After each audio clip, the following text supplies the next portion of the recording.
नाज़रीन, अवामी न्यूज़ में खबरन जो सिलसिलो जारी है। वक्त असीं तव्हांखे किपरो खां ख़बर ॾींदा हलूं त किपरो में कुछ वक्त खां मुबीना तौर ते नो ड्यू सर्टिफिकेट न ॾियण तां किपरो जे नेशनल बैंक जे मैनेजर गणेश कुमार माली ऐं किपरो जे नामूर शख्सियत समाजी अॻवाण ऐं ज़मींदार साबिक़ कमिश्नर बेनज़ीराबाद सैयद इम्तियाज़ शाह जे वाले सैयद जमाल शाह में रहंदड़ तकरार ख़त्म न थी सघियो आहे। सैयद जमाल शाह जे हामिन पारां अॼु PP अॻवाण ताज मोहम्मद मंगरियो, इनायत मंगरियो, गुलाम रसूल मंगरियो ऐं ॿियनि जी अॻवाणी में किपरो जे डठल मेन चौक ते हथनि में बैनर ऐं प्ले कार्ड खणी नेशनल बैंक जे मैनेजर गणेश कुमार माली खिलाफ़ एहतजाज मुज़ाहिरो कयो वियो। मुज़ाहिरे खे ख़िताब कंदे अॻवाणनि जो चवणु हो त मैनेजर नेशनल बैंक किपरो गणेश माली कस्टमर सां बदतमीज़ी करे थो। हिननि चयो त सैयद जमाल शाह हिकु मौज़ूद शख़्सियत आहे, इन सां मैनेजर पारां कयल बदतमीज़ी जी मज़म्मत करियूं था। गणेश माली फौरी तौर ते हटाए वञे, अहिड़ो माण्हू मुक़ररु कयो वञे, ॿी सूरत में एहतजाज जो दाइरो वधायो वेंदो। यादि रहे त गणेश माली खिलाफ़ नेशनल बैंक इंतज़ामिया पारां जांच बि थी चुकी आहे, जॾहिं त मैनेजर खिलाफ़ सोशल मीडिया ते हलंदड़ मुहिम खां पोइ कुझु अरसो अॻु किपरो में पंफलेट पिणु विराया विया हुआ। उन खां पोइ हाणे एहतजाज जो सिलसिलो शुरू थी वियो आहे। ये मैनेजर नेशनल बैंक जे खिलाफ़ माण्हुनि जो एहतजाज आहे।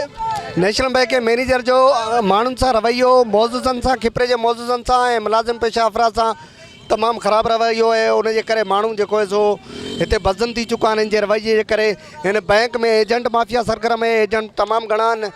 ही बैंक, हिन बैंक जो नेशनल बैंक जो मैनेजर जेको आहे सो तमामु घणो जेको आहे सो माण्हुनि सां ग़लति हले थो। उनजे करे ही माण्हू सरापा एहतजाज आहिनि ऐं असां घुर था कयूं त हिन मैनेजर खे हटायो वञे। ॿी सूरत में असां रीजनल बैंक जे रीजनल मैनेजर अॻियां एहतजाज कंदासीं ऐं उन खां पोइ अॻिते बि कंदासीं ऐं आख़िर में कोर्ट जो दर बि खड़काईंदासीं जेसि ताईं हिन मैनेजर बदअख़लाक़ ऐं बदतमीज़ मैनेजर खे नथो हटायो वञे। इन खां माण्हू जेको आहिनि सो अताब जो शिकार आहिनि। हिन बैंक में सिर्फ़ु एजेंट जेके आहिनि सरगर्म आहिनि, एजेंटनि खे इज़त मिले थी जेके कमीशन ॾियनि था। ॿाहिरि ॾिसो ॿ टे एजेंट गले में वेठा आहिनि ऐं अंदरि बि ॾिठो एजेंट ई कमु कनि था।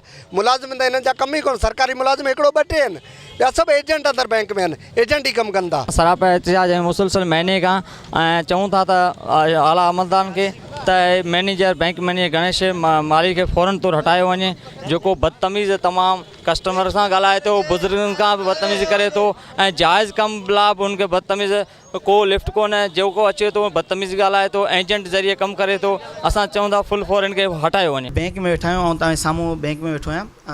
हीअ अगरि मुंहिंजो को कस्टमर हुजे, उन खां का नाजाइज़ी थी हुजे या उनखे का परेशानी थी हुजे, बैंक जे हवाले खां मुंहिंजे नेशनल बैंक जो कस्टमर हुजे, मूं वटि रिटर्न में एप्लीकेशन खणी अचे।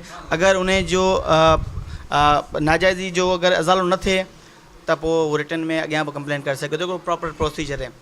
पर हीअ जेको एहतजाज जेको थिए पियो, इहो बेसिकली हिकिड़ी ज़ाती पसंदि नापसंदि जो हिकिड़ो इशू आहे।